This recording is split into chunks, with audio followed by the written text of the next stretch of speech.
Sometimes the most beautiful feelings arrive when we aren't looking for them, and the hardest lessons are the ones that change our hearts forever.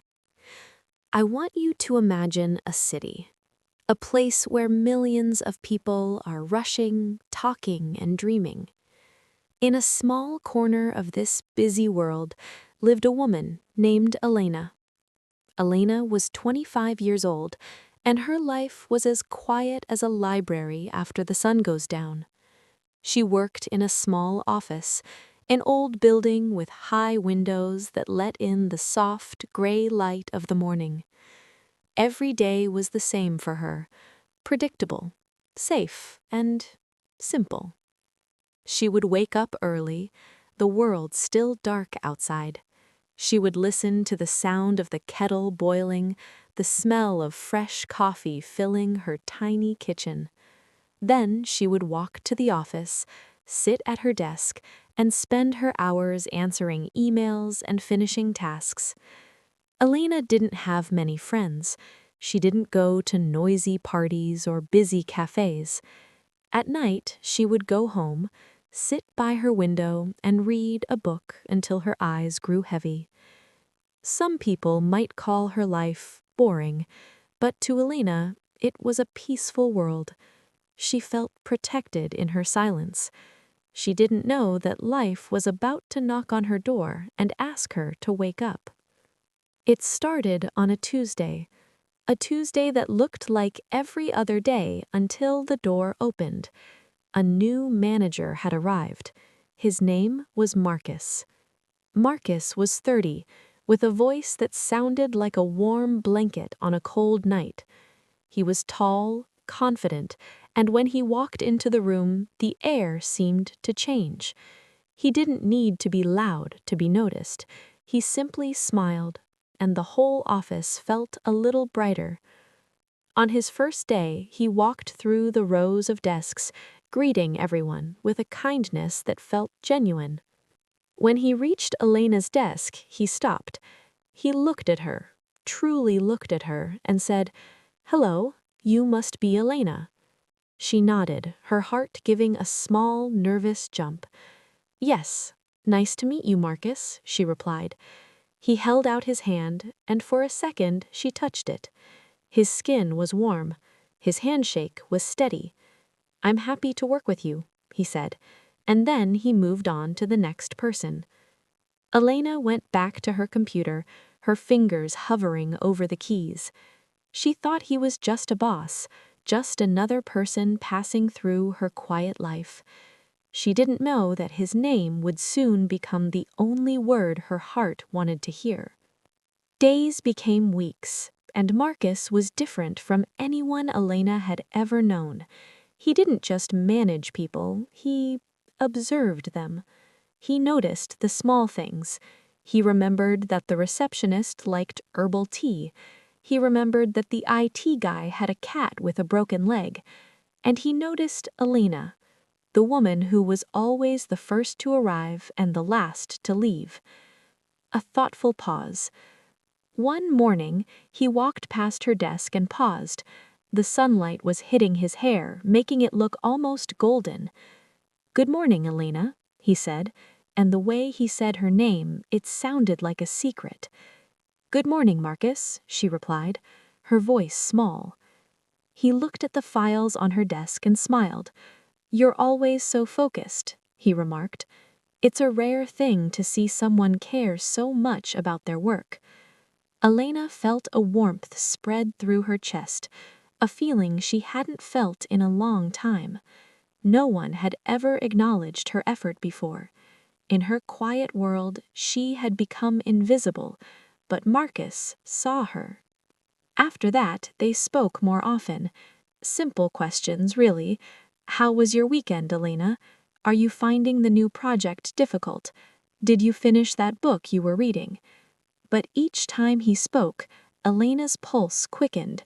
She started to look forward to the sound of his footsteps on the carpet. She started to choose her clothes more carefully in the morning.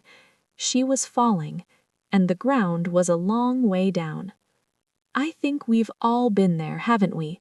That moment when someone becomes the center of your universe and you didn't even give them permission to enter your life. You find yourself thinking about their smile while you're waiting for the bus. You remember the sound of their laugh while you're trying to sleep. It's like a song you can't get out of your head, a melody that is both beautiful and a little bit scary. For Elena, the fear came on a rainy Wednesday. Marcus came over to help her with a problem on her computer. The office was quiet, the sound of the rain tapping against the glass.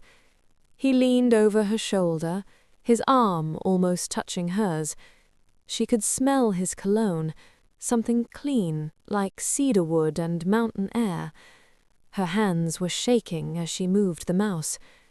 "Try clicking there," he whispered, his voice close to her ear. And then his hand touched hers. It was only for a second, a brief, accidental contact, but to Elena it felt like electricity, a sudden spark that lit up the darkness of her heart. She pulled her hand away quickly, her face burning. "Sorry," he said gently, his eyes searching hers. "It's okay," she whispered, but it wasn't okay. Nothing was okay anymore. Her simple life was gone. She was in love with a man who was her boss, a man who was kind to everyone. That night she lay in her dark room, staring at the ceiling. She asked herself why. Why him? Why now? But the heart doesn't have a logical answer. The heart just knows. The next morning the truth arrived. It wasn't a loud announcement or a dramatic reveal. It was just a small piece of metal. Marcus was standing by the window, talking to another manager. The sun caught his left hand, and there it was, a gold wedding ring. Elena's heart didn't just break, it felt like it had been turned into stone. Of course he was married, a man like Marcus, a man with so much light and kindness. He would have a family. He would have someone waiting for him every night. Elena looked away, her eyes stinging. "Stop it," she told herself. "Just stop." But it's not that easy, is it? You can't just turn off a feeling like you turn off a light. The love was already there, deep in the soil of her heart. She still saw his smile, she still heard his voice, but now every moment with him felt like a sharp needle. She knew he wasn't free. She knew she was loving a shadow, a dream that had no place in the real world. She continued her work, acting normal, being the reliable employee, but inside she was crying. Saturday came, and Elena felt she couldn't stay in her apartment. The walls felt too close, her thoughts too loud. She went to a small park nearby, a place of green trees and laughing children. She found a bench under a large oak tree and closed her eyes, trying to find the peace she used to have. "Breathe," she told herself, "just breathe." Then she heard it, a voice she would know anywhere. "Careful, Leo, don't run too fast." Elena opened her eyes, and her breath stopped in her throat. There was Marcus. He wasn't wearing his office suit, he was in a simple sweater and jeans. Standing beside him was a woman with long chestnut hair and a smile that looked like sunshine. She had her hand on his arm, a familiar, loving touch. In front of them, a little boy was chasing a ball across the grass, and a smaller girl was running behind him, giggling. Elena watched as Marcus bent down and picked up the little girl. He swung her into the air, laughing, and kissed her forehead. He looked so happy. In the office, he was a leader, but here he was a father, a husband. He was the center of a beautiful private world that had no room for Elena. She sat frozen on the bench, her chest tight. She watched as the woman looked at him with a love that had been built over years of shared breakfasts and quiet nights. Elena felt like a ghost, a stranger watching a movie she was never invited to join. She didn't move. She didn't want them to see her. She watched until they walked away, the children's laughter fading into the distance. The park was still beautiful, but to Elena it felt empty. The fantasy was dead. The maybe was gone. She walked home in the fading light, her feet heavy on the pavement. She didn't eat that night. She just sat in the dark. The image of Marcus holding his daughter burned into her pillow. "Please, let me forget," she whispered into her pillow. But the heart is a stubborn thing. It remembers what it shouldn't. Monday morning was the hardest day of her life. She didn't want to go back to that office. She didn't want to see that smile and know it belonged to someone else. But Elena was strong. She had always been strong. She walked into the office, sat at her desk, and opened her laptop. When Marcus walked by and said, "Good morning, Elena," she looked up and smiled. It was a small smile, a tired smile, but she gave it to him anyway. "Good morning, Marcus," she said. He noticed. He always noticed. "You look like you didn't sleep well," he said, his voice full of that unbearable kindness. "I'm fine," she replied, looking back at her screen. "Just a long weekend." The week passed in a blur of spreadsheets in silence. Elena tried to build a wall around her heart. She avoided the break room when he was there. She kept her head down when he walked past. But on Friday evening, the office was almost empty. Elena was finishing her last report when she heard footsteps. "Still here, Elena?" She looked up. Marcus was leaning against her desk. "Yes," she said, "just finishing up." He looked at her for a long time, a quiet, intense look. "You know, Elena," he began, "you are one of the most remarkable people I have ever met."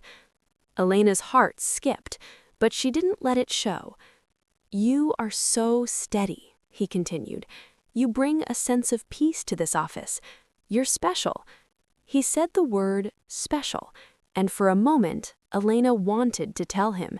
She wanted to say, "I saw you in the park. I love you. My heart is breaking." But she didn't. She looked at his wedding ring, shining in the office lights. She looked at the man who was kind, but not hers. "Thank you, Marcus," she whispered. "That means a lot. I should go. Have a good weekend." And then he was gone. As Elena walked home that night, something began to change. The pain was still there, but beneath it, there was a new feeling. It was a quiet realization. She realized that loving someone doesn't mean you have to possess them. She realized that the love she felt for Marcus wasn't a mistake. It was a sign that her heart was still alive. In her quiet, simple world, she had forgotten how to feel. Marcus hadn't just brought pain, he had brought her back to life. She stopped by the river and watched the water flowing under the bridge. She thought about the woman in the park. She thought about the little girl in Marcus's arms. And she realized she didn't want to destroy that beauty. If she truly loved him, she should be happy that he was happy. But more importantly, she needed to love herself enough to walk away. She didn't want to live her life waiting for crumbs of kindness from a man who had already given his heart away. We often think that moving on is a fast process. We think we can just decide to forget. But it's a journey, a slow, winding path. Elena decided that night that she would stop living in the what if. She would stop looking for his car in the parking lot. She would stop analyzing the way he said her name. She would focus on the woman she was becoming. Love is a powerful thing, but it should never be a cage. Sometimes the greatest act of love is to release someone, and in doing so, you release yourself. Elena began to change her life. She signed up for an art class. She called an old friend she hadn't spoken to in years. She started to fill her quiet world with her own colors, not someone else's light. When she saw Marcus at the office, she still felt a warmth, but it no longer burned. It was just a quiet memory. a beautiful chapter in a book she was still writing. Listen to me.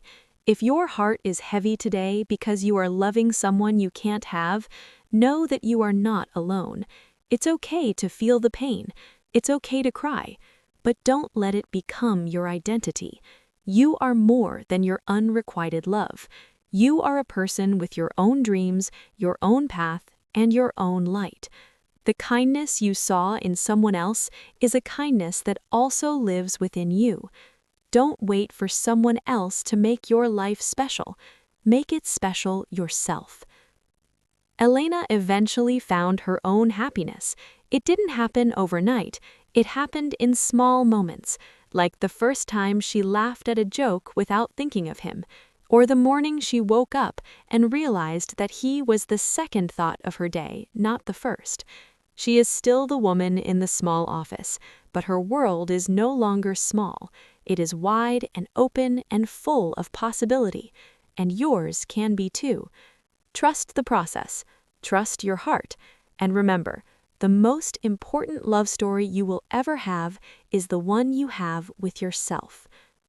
Keep practicing, keep listening, and remember, every day is a chance to learn better. See you in the next one. Bye.